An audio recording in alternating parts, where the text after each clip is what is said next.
بسم اللہ الرحمن الرحیم۔ دل کا کیا مقام اور مرتبہ ہے اس کائنات کے اندر، خاص طور پر مومن کا جو دل ہے اس کی اہمیت بہت زیادہ ہے۔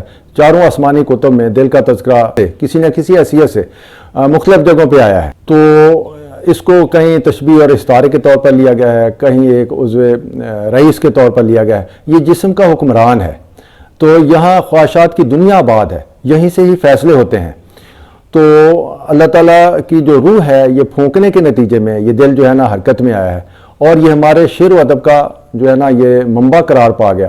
ہم عربی شاعری لیں، انگریزی شاعری لیں، فارسی لیں، اردو لیں، پنجابی شاعری لیں، کوئی بھی لیں، تو اس میں دل کا تذکرہ سب سے زیادہ ہمیں ملتا ہے۔ اللہ تعالیٰ کا یہ فرمان بھی ہے کہ میں زمین اور آسمان کی وسعتوں میں نہیں سما سکتا، لیکن مومن کے دل میں سما جاتا ہوں۔ یہ ایک ایسا نازک عضو ہے کہ حکیم ابو علی سینا فرماتے ہیں کہ یہ سرجری یا جراحی کو برداشت نہیں کر سکتا، اور ہم نے دیکھا ہے کہ جس آدمی نے بھی اس کی سرجری کی کوشش کی ہے تو پھر وہ بندہ ٹھیک نہیں ہوا پوری طرح سے، پوری عمر اسے دوائیاں کھانا پڑی ہیں اور وہ بڑی مشکلات میں ہو گیا ہے۔ تو یہ ایک بڑا طاقتور عضو بھی ہے، اس کو بیمار کرنے کے لیے ہمیں بڑی محنت کرنی پڑتی ہے۔ تو قدرت نے انسان کے جسم میں جگر اور دل دو بڑے طاقتور عضو بنائے ہیں۔ تو اس میں حیرانی کی بات یہ ہے کہ 100 سال سے زیادہ عمر ہے بندے کی، پھر بھی یہ بغیر ریسٹ کیے یہ ایک ایسا پمپ ہے جو خون پورے جسم کو اس کی ضرورت کے مطابق جو ہے نا وہ مہیا کرتا ہے۔ تو دل کے اندر ہمارے خواہشات کی دنیا آباد ہے، اس میں جو ہے سارے فیصلے ہوتے ہیں، اور نبی پاک صلی اللہ علیہ وسلم نے یہ بھی فرمایا ہے کہ آپ جب گناہ کرتے ہیں کوئی چھوٹا موٹا تو دل پر ایک چھوٹا سا ہلکا سا نقطہ لگ جاتا ہے، اور جب آپ باز نہیں آتے تو بڑھتا بڑھتا پھر دل جو ہے نا وہ سیاہ ہو جاتا ہے۔ قرآن پاک میں بھی یہ ملتا ہے کہ تمہارے جو دل ہیں وَإِذَا قَسَتْ قُلُوبُكُمْ، جب تمہارے دل سخت ہو گئے۔ دل کا سخت ہو جانا یہ ہے کہ کیلشیم کے جماؤ کی وجہ سے دل میں جو اس کی الاسٹیسٹی ہے، اس کا جو نرم پن ہے وہ ختم ہو جاتا ہے اور دل میں سختی آ جاتی ہے، اور ایسا دل جو ہے نا وہ بیمار تصور کیا جاتا ہے۔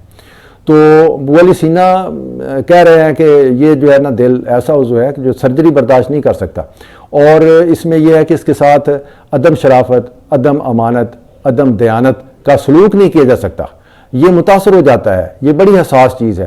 پھر اس میں یہ ہے کہ اس کو مرکز اثار کہا گیا ہے۔ تو جب ہم نے اس پر غور کیا اور اس میں جو ہے نا یہ دیکھا، تو اس کو جب دیکھا کہ یہ جو ہے اس کا مرکز اثار ہے، تو بڑی حیرانی ہوئی یہ دیکھ کر کہ یہ 2000 گیلن خون جو ہے یہ 60,000 میل لمبی رگوں میں وریدوں میں جو ہے یہ 24 گھنٹے میں دوڑاتا ہے، اور اس دوران اسے انرجی کی بھی ضرورت ہے۔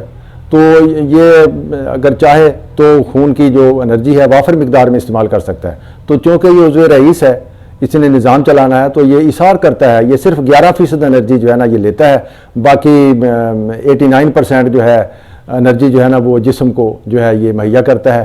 تو اس طرح یہ اثار جو ہے نا یہ کرتا ہے۔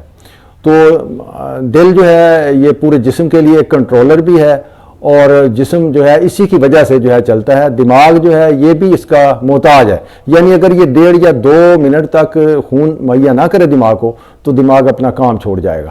تو ساری حکمرانی جو ہے نا اسی کی ہے۔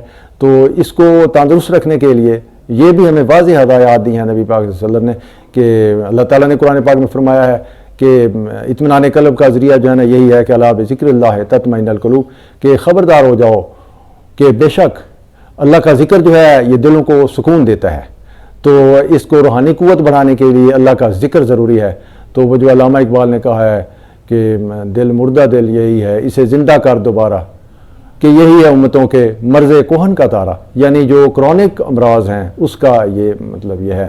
تو علامہ اقبال ایک اور جگہ فرماتے ہیں کہ سمجھا لہو کی بوند جسے تو ہے بے خبر، دل آدمی کا ہے فقط ایک جذبہ بلند، گردش ماؤ ستارہ کی ہے ناگواری سے، دل آپ اپنے شام و سحر کا ہے نقش بند۔